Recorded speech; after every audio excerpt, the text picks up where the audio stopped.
And we are back, and we're jumping right into our third conversation for today, and we are shifting gears a bit, and we're going to be speaking a little bit about art. And we have with us a Belizean artist who's living in the States, and he's going to be speaking to us about a very iconic image that has been popping up over the past couple of weeks. And of course, this centers around the tragic death of George Floyd in the United States, which has sparked protests all around the country and indeed worldwide. And the artist behind that image is Belize's very own Cadex Herrera, who hails from Benque Viejo. So he's joining us live from Minneapolis right now. Good morning, Cadex, and thanks for joining us. Good morning. Thank you for having me on your show. Yeah.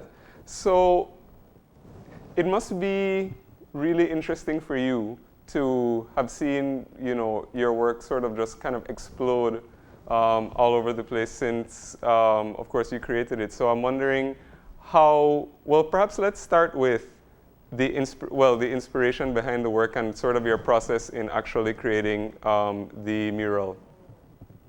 Okay. So the idea of the mural was to honor George Floyd, was to create something that would bring his community together, and for a piece of work that would allow people to reflect and think about his life, think about his humanity, think about as Floyd as a family man and a brother and uncle. To his family and a person in his community.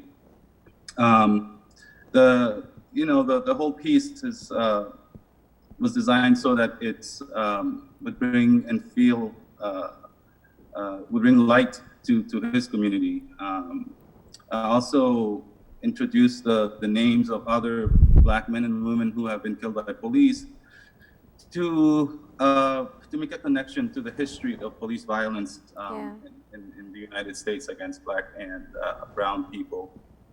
Yeah. And the sunflower, which has become sort of like an iconic part of it. The sunflower actually represents longevity and loyalty. And sort of the idea behind that was that, we were loyal to George Floyd.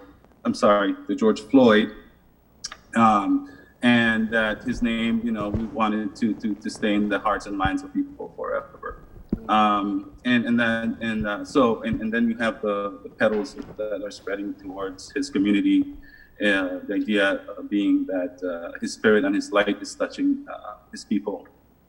And so, the idea just came to me really fast, and it did because I had been thinking about all the other brown and Black people who have been killed, and how to honor them. Yeah. And it wasn't hard to think of something to do for George Floyd, because it's happened so much that this image was already in my head, it was already in my system. And when I started designing it, it just sort of came out like that, and so it was a team of you that got together to make it? Yes. Yeah. So it was myself, Zena Goldman, and Greta McLean. Zena sort of brought the group together. She asked me to design the mural. She had a portrait already that she wanted to use, so she could paint it on the mural. And Greta brought all the materials, the paints, the ladders, everything we needed for to start painting. Yeah. And so that was the initial group that got together. And then we had other artists from the community who came and saw us painting, and they joined us, and they started painting with us, and that's how that sort of came together. Yeah. So Cadex, you grew up in Belize, and if you're from Benque, let's be clear where you're. Yes. I know your people in Benque must be watching, and they're so proud of you. But I want to hear more on a personal level, where you grow up, and we don't have conversations like they're having right now in the U.S. And you're living in Minneapolis, you hear the other stories, because the art clearly depicts that you're well aware of who have suffered police brutality in the United States. And you see that video of George under the knee of a police officer as his life leaves his body. What goes through your mind? I mean, what was that feeling like for you, for a Belizean-born boy who had a very different reality growing up? Right, and that was part of our reality. You know, the law enforcement comes into your house and they tear everything up. They push you around. If you're just standing there, they come in, and I saw it growing up. I experienced it growing up, and there's not much that you can do. You know, the only conversations you have with law enforcement is when they're breaking down your door and you don't get a chance to speak. You know, it's what they say, that's what you do.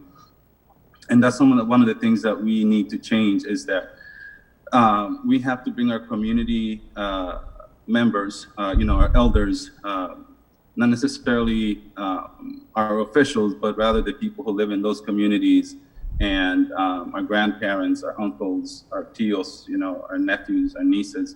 Yeah. They have to join the conversation, and the law enforcement has to join us at the table, as well as our officials. And we need to have a real, honest, transparent conversation about police brutality, about the way they approach people, especially, if they're having a nervous breakdown, mental illness. None of that is taken into consideration. They have the saying in Belize, I remember hearing, that said, beat them first, ask questions later, and that's just a terrible philosophy, a terrible way to look at things. So I think that one of the important things is that we all have to come to the table, especially now, every single community in our country, invite the police, law enforcement to come into our community centers, and let's have a discussion about how we approach the justice system in our country.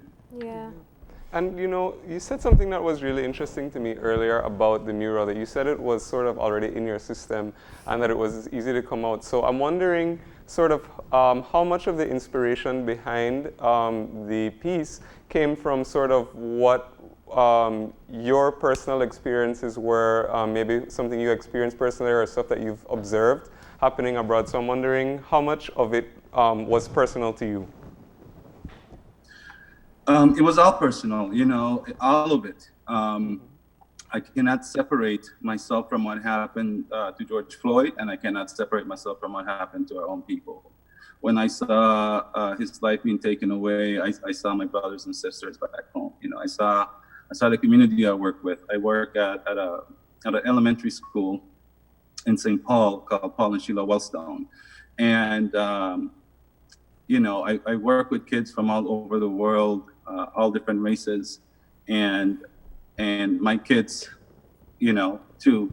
And when I saw that, I saw everybody that I know, and everybody that it could happen to anyone. And that's the thing, it could happen to anyone, because it's not, it's law enforcement versus the people. And that situation could have happened anywhere in the world to any person. Yeah. And that's the thing, Yeah. So I want to ask a question. So the mural itself is actually at the location where Floyd was killed. And I found it very interesting that just at the bottom, you decided, or you guys collectively decided to write, "I can breathe now." And I think it's such a powerful thing when you think about it. Whose idea was that, and what were you trying to communicate by including that? Well, yes. So we actually did not write that. Oh. We asked the community that was right there, because again, excuse me. Yeah. Hello? Yeah, yes. I was getting another call. We did not write that. We asked the community because there's a hashtag going around that says "I can't breathe," which was George Floyd's last words. Yeah. The word on the mural is "I can breathe now." So Zena and Greta went around in the community and asked them what was proper, because earlier that day, a community member, a lady came and she told us, you should put "I can breathe now." Yeah. And we thought that was, incredibly powerful. Yeah. And we didn't see the lady again. So we went around the community because we didn't want to put words in George Floyd's mouth. Yeah. We didn't want to speak. We didn't want to say those it wasn't our place to say that, especially on that specific place. So we asked community members what they thought, and they said that they wanted to go with "I Can Breathe Now."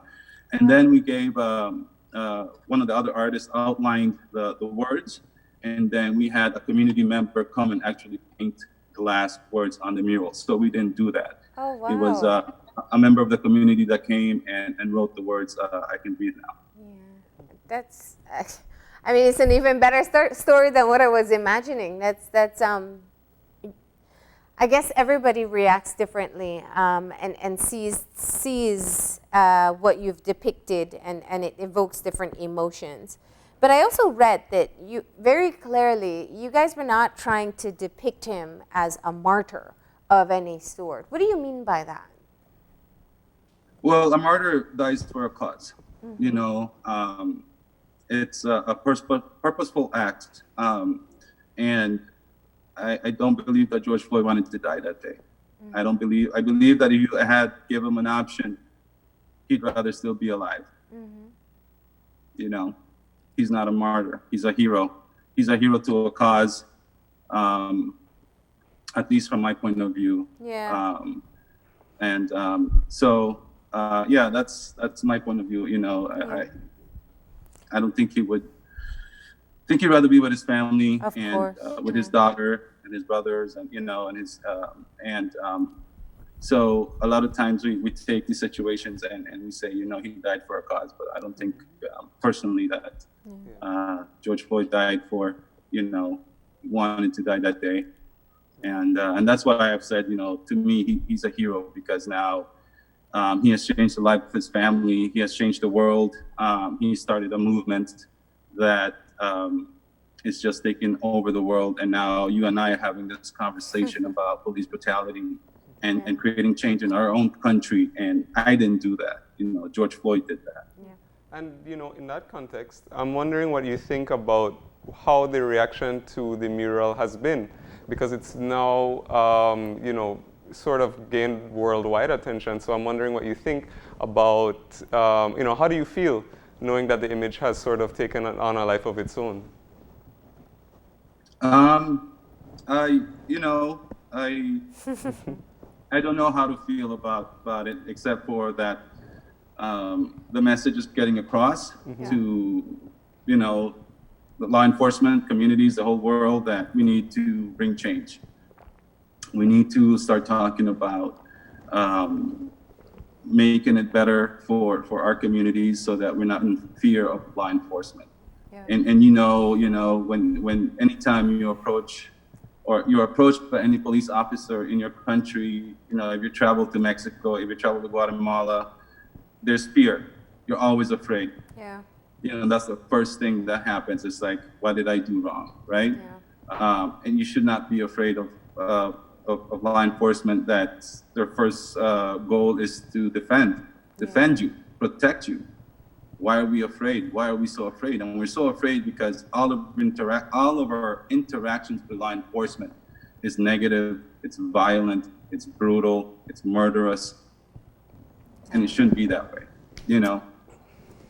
I love to hear your thoughts behind it, and I can see how the inspiration or how it has inspired the artwork that you put together, from the people with the raised fist to the list of persons who've been subjected to police brutality, and of course I love your explanation of the sunflower.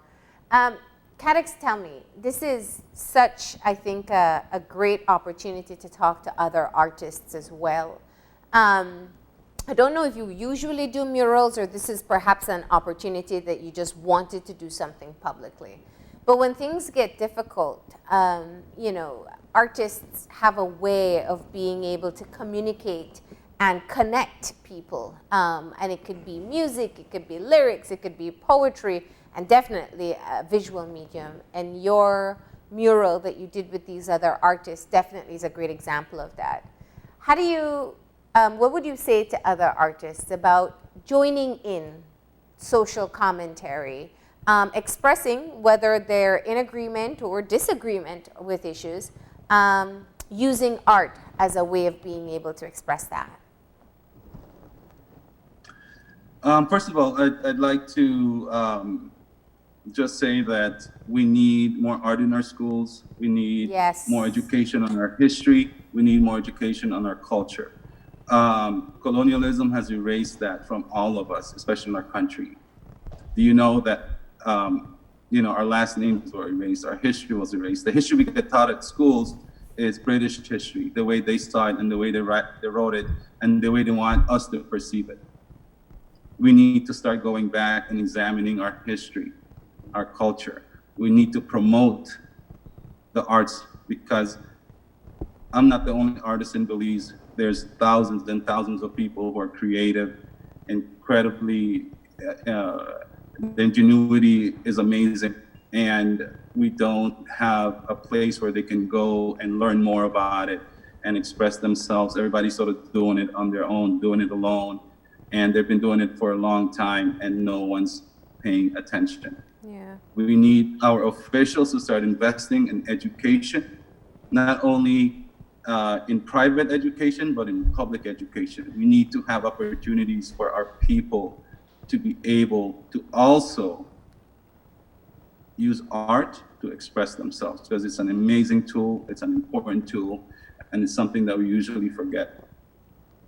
When I went to high school, we have absolutely no art education, none. Huh. We had to do that all on our own. So how'd you develop your skills? That's an issue. So to all the artists out there, back to your question, to all the artists out there, doesn't matter. You go out there and you express yourself. You might be sometimes in danger. Please protect yourself. Please be safe. Mm-hmm. But you need to speak up in whatever way you can.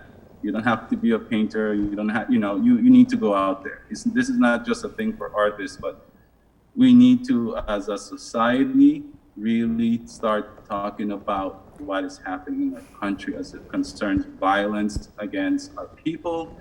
And also, I know that we're talking about racial issues and law enforcement. But one of the things, too, that I believe is so important for us to talk about also as a community is violence against women and children. Yes. And that also gets lost in the conversation sometimes. Yeah. And we have to bring all of these social issues to the table, like I said earlier, and have a conversation with our officials, with the people who are in power, with the people who make the laws in our country, and the people who carry out those laws, And for all the artists, whoever you are, whatever you do, keep doing it, keep practicing. If you don't think you're good enough, hey, keep going. I've been drawing since I was 5 years old, and I kept going and going. And I've been encouraged by my mom, by my dad, by people in my community, by my friends, and I just kept doing it until I felt like I was getting better. And I'm still not better, I just keep making art because I want to, share it with everyone, but as well as keep practicing, because that's what you need to do. If we don't have those opportunities, you still have to find those opportunities for yourself until our officials start listening and saying, hey, this is an important thing that we need to support and we need to back. Yeah.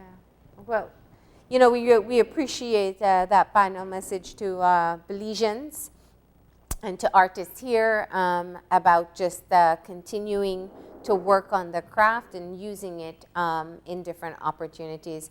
Cadix, we appreciate you joining us this morning and telling us a bit of the backstory behind the mural. Great work, but most importantly, a great message. Thank you very much. Thank you. Thank you for having me.